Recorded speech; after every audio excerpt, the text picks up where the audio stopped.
Hi, my name is David Paul. My pronouns are he, him. I'm a white gay man and I'm wearing a print shirt in multiple shades of red. Behind me is a blurry background, not unlike the San Francisco fog. This is from my short story, The Leap to Metropolis. We had gathered to watch them take the rollers to it. There were two men in blue overalls and one big bucket full of paint. Each guy held a paint roller on a long handle.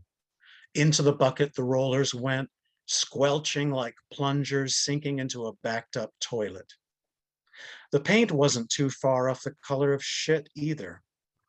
It was a color you didn't want to look at unless you had to, but that was the whole strategy. Don't look here. Don't watch this space. Move along, folks. Nothing to see here but baby shit avocado fondue. The rollers emerged from the bucket, dripping across the outspread drop cloth. Then they traveled over what had been an affordable housing unit and was soon to be a loft condominium development. Finally, there was a sickening slap as the rollers hit the top of the wall. We had stopped shouting at that point. We watched, quiet as mourners at a gravesite. The workers dragged their glistening curtain down over the words and the colors and the faces that had lived on that wall. The paint made a wet noise as it spread, a sound like duct tape being ripped off in lengths. The Ernesto de Gregorio mural, once a bold act of defacement, was now being defaced. It had survived for 25 years, a touchstone for the community, a chronicle of the struggles and changes the neighborhood had faced. It was wild, hallucinogenic, celebratory, life-affirming, but not everybody loved it. It didn't shy away from showing the dark side of the city, but everybody respected it, or said they did, until it got in the way of progress. Housing was needed for the latest migration, not of refugees, but of tech wizards.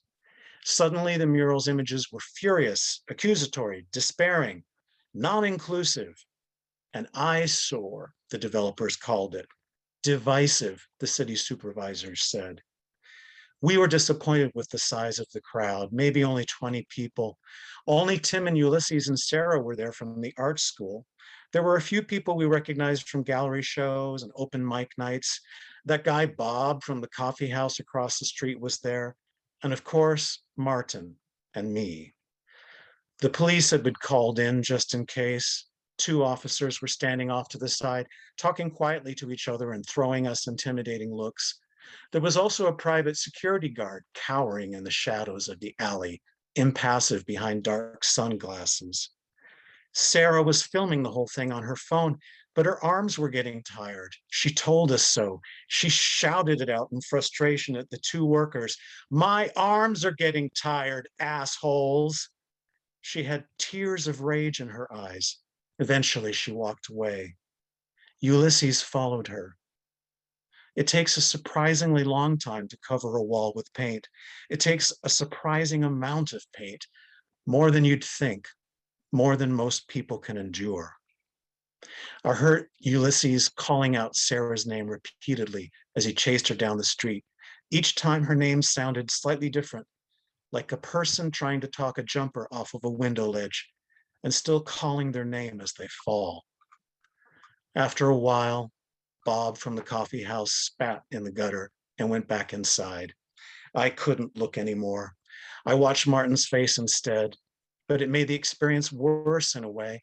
It was like when you're watching a movie and something terrible happens, but instead of showing you the thing itself, they show you the character's face.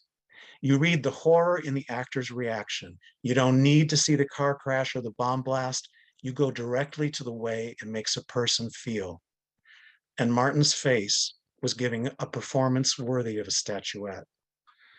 Martin loved the thing they were covering up. He'd grown up in the glow of its stories, watching the materials one by one over the course of his childhood. He'd had a view of the wall from the house he grew up in and had known it back when it was just a facing of old bricks, scrawled with obscenities and turf markings, before it had become beautiful, before It had become art. It was why he'd become an artist, Martin said, because that mural taught him how to survive on beauty when shit was too real. Thank you.